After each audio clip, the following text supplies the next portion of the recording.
Welcome to Unleash Leadership, the podcast where bold leaders and changemakers come together to share their stories, strategies, and insights for creating a lasting impact on society. Karla Blanco is your host. For over 28 years, she has been navigating the complexities of the corporate and government worlds, a journey that's taught her that authentic leadership isn't just about climbing the ladder. It's about lifting others as you rise. Along the way, she uncovered the unwritten rules that drive success, the ones no one tells you about, but that can define your career and legacy. On this podcast, she'll sit down with extraordinary guests from around the globe, leaders, visionaries, and innovators who are leaving their mark on the world. Together, they'll explore their journeys, uncover their tips and tricks, and dive into the challenges they've overcome to inspire you to excel in whatever you're facing. Whether you're climbing the corporate ranks, building your personal brand, or leading change in your community, this podcast is your space to grow, learn, and unleash the leader within. So grab a notebook, get ready to take action, and join us on this journey to unleash our leadership potential. Before we dive in, make sure to follow Karla on Instagram, LinkedIn, at Karla Blanco Coach, Karla with a K, and YouTube at Karla Blanco Show to stay connected and get even more leadership tips and updates. Our guest today, Hannah Bauer.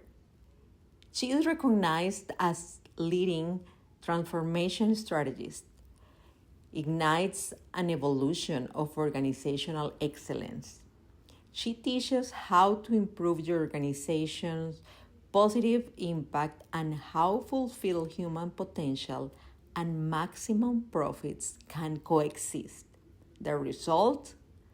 Resilience for your workforce and competitive market positioning.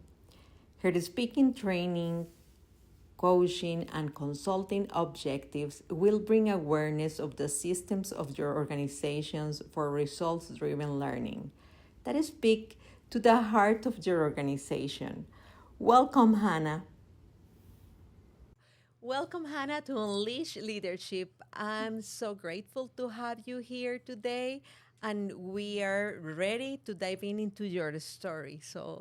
Oh, awesome. Well, thank you so much for having me here. I'm so excited for you. I'm excited to have shared this couple of days. What an awesome event we had, right? It was, taking it to the next level, and just really as far as the opening the heart and for the leadership, it spoke straight to me, reminded me a lot of the growing up, my leadership story. Really, it wasn't even something I'm going to be a leader. I think I was the result of the leadership around me because of really I saw the service.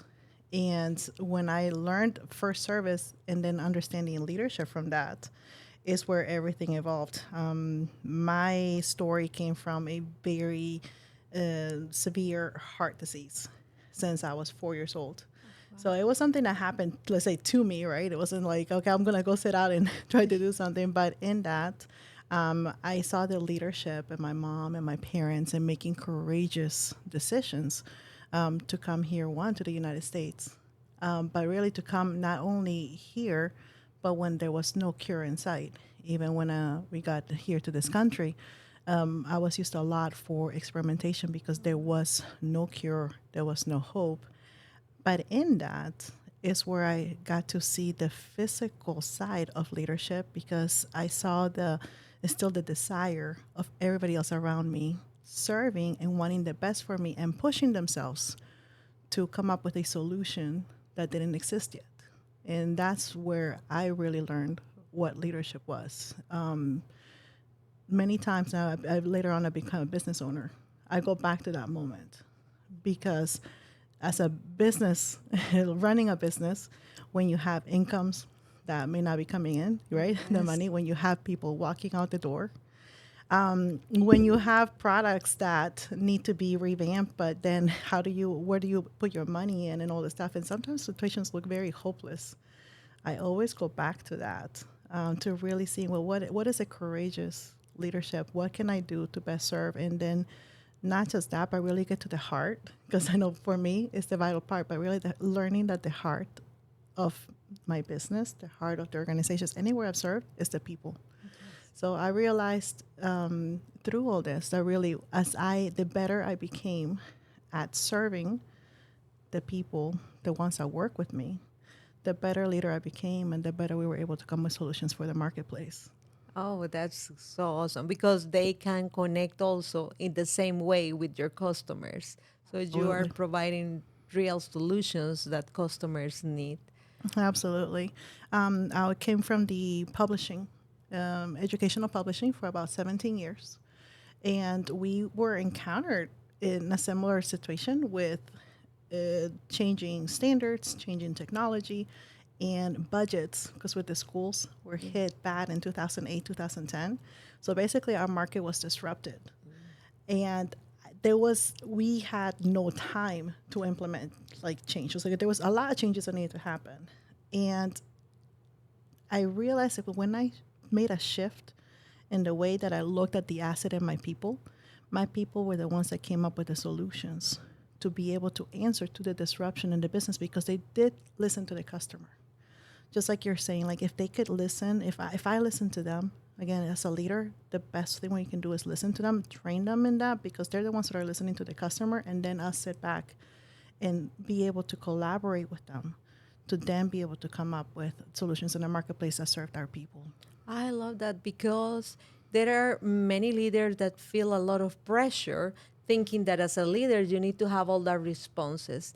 Or even people, when people report to leaders, they see they are leaders and they think that leaders need to have a solution for everything. And actually you are showing how collaboration can bring the best solutions. Oh yeah, but I learned that also, of course, the hard way, right? Because I think the immediate response when something happens, when it's so shocking and things, and there's a time and a place for a leader to do that, to have to lead by a command. But then I got really good at processes, but I was so good at processes and systems that I forgot my people. So the problem that happened is I started letting the system lead the people instead of having the system work for the people. And the only way that I was able to do that was the way I found a happy medium, because the people come first, but you still have to give results. Exactly. So you can't. And as a business, you have to make profit. Yeah. So it's not like, well, all about the people and I can't pay them. Yes, So it has to, exactly.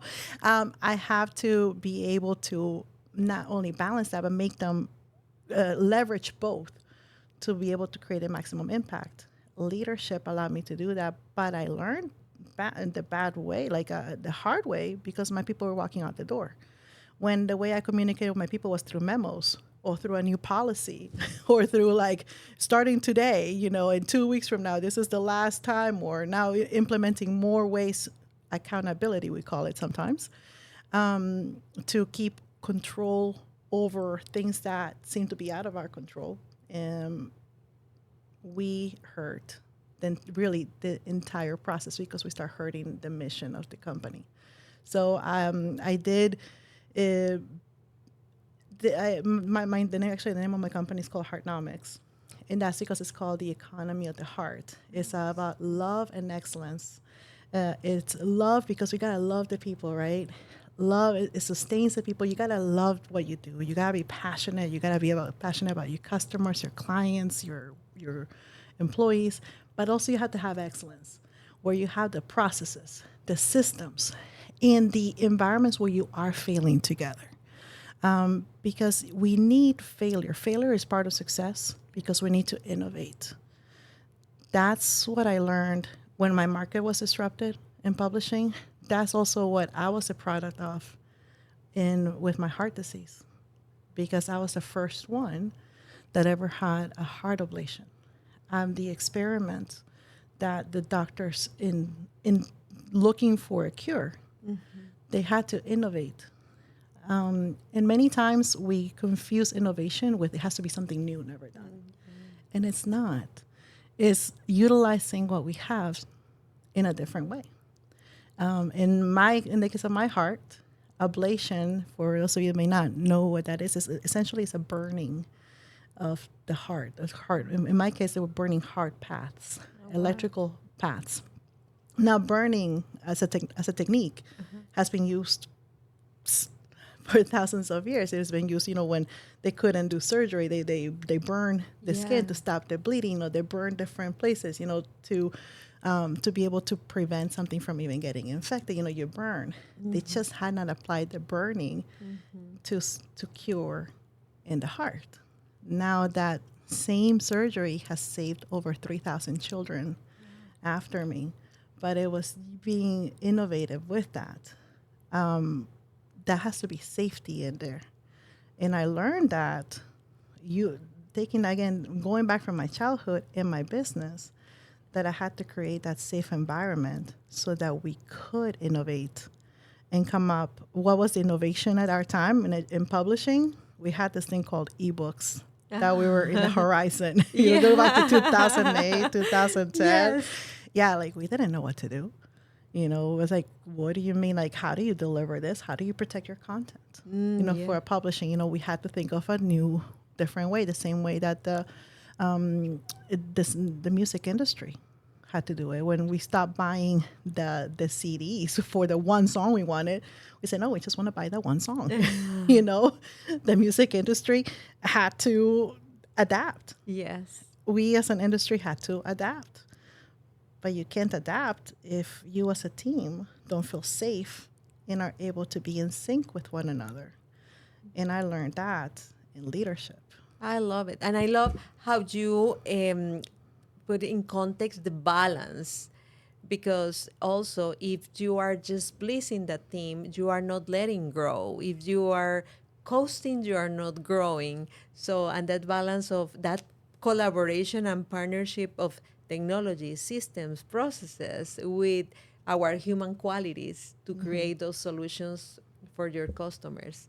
That is amazing. Thank you for sharing that inspiring story. And I know you have an inspirational book. Can you tell us about how this book came to life? Oh, yes. Okay, so this is Hustle with Heart, and this is my first book, and I'm very excited about it. Thank you. And, sometimes it's not like when you're going through it, it's like, oh, yeah, I'm learning all these lessons, and you're excited. I'm so excited about failure right now. Exactly. No, you're not. You're not at all. Yes, it's hard when you are there. I think that winning moment is like, one day I'll understand why I wasn't going through this, right? I mean, we get into our pity parties until we start like, no, come on, let's get it together. And one of the things I recall from my mentor and part of the Maxwell team is, we don't learn from experience. We learn from reviewed experience. So this book came out of the reviewed experience. Okay, what was it that was really going on? Yes, it was disruptive, it was dramatic, it was like, yes, all of this stuff happened, but what were the consistent themes that kept them coming up? And I realized the consistent themes, even from as a child going through something that I didn't understand, being having to experience change and out of control, really things that were out of my control. To where in the business world and even through school and all of that, I mean, it's so many things that seem out of control. Some things that that, I need to change so I can do better. And some things it's like, I need to change so I can respond to what's happening on the outside. I realized that it was my values that really gave me that framework. So this book comes from the application of the values. And I call the values being the heart. And that goes to hope, empowerment, accountability, results, and trust. So I realized those were the themes that we kept on coming. That what kept the safety environment around what I did. And then I also realized as I was experiencing this, okay, well, what made the change? One thing is going through a disease, and you've been asked to. I had to be in bed and CCU, ICU for months. I couldn't go to school.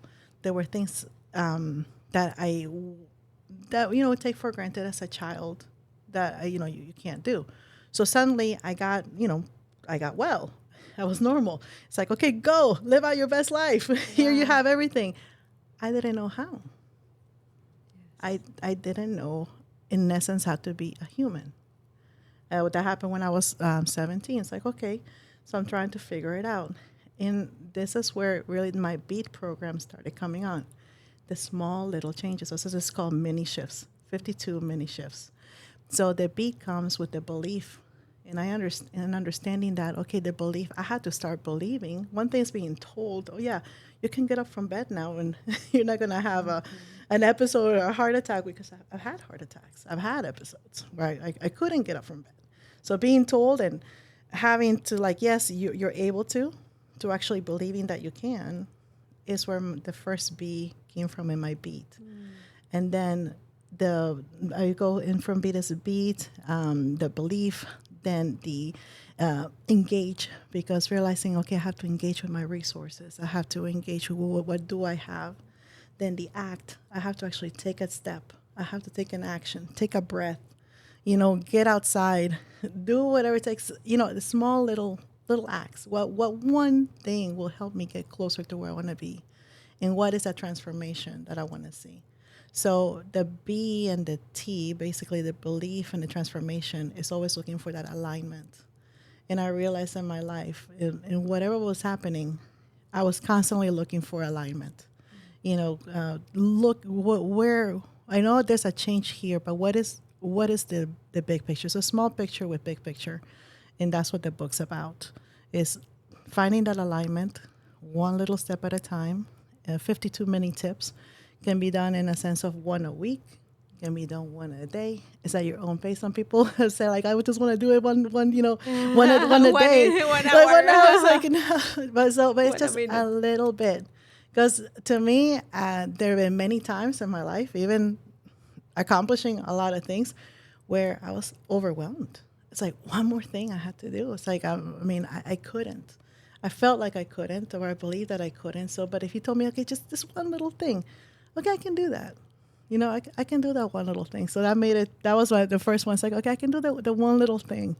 And we know that we've seen that little things over a period of time, well, they compound.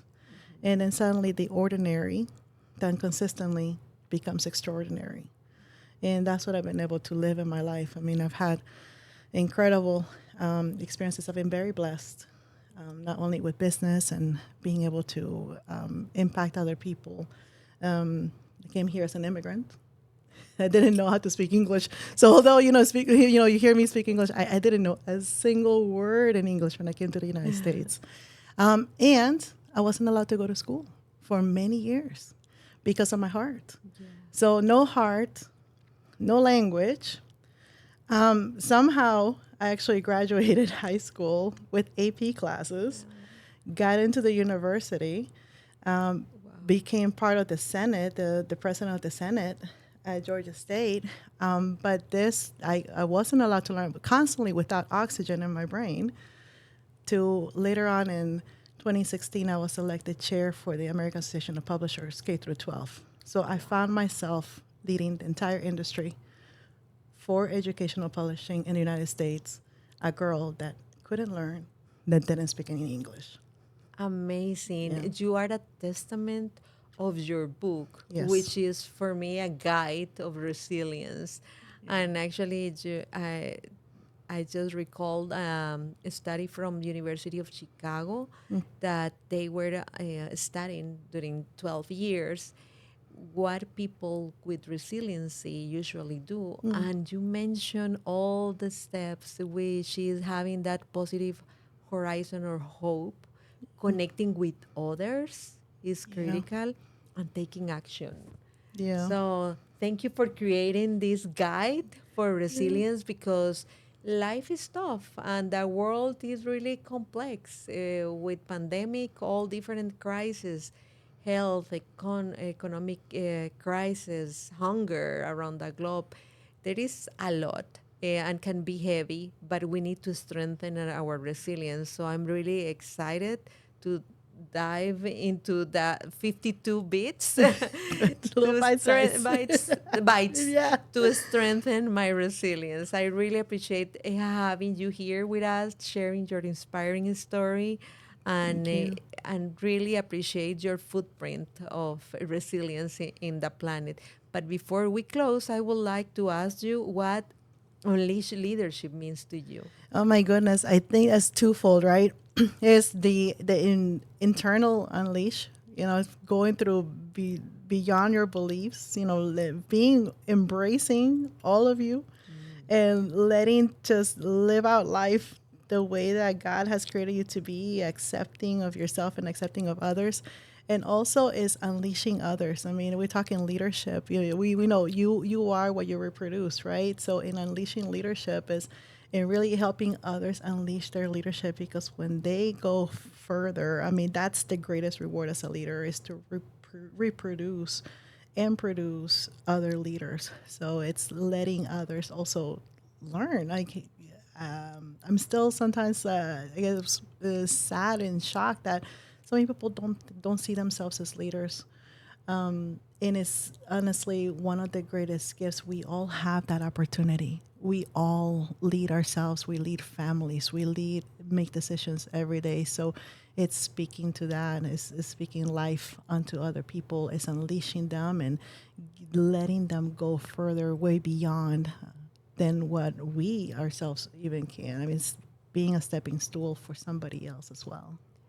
What an amazing gift. Thank you so Yeah. much. Yes, definitely. We really need to get out of our way and help others lead too. We are the Yes. stronger together here, creating a difference every day.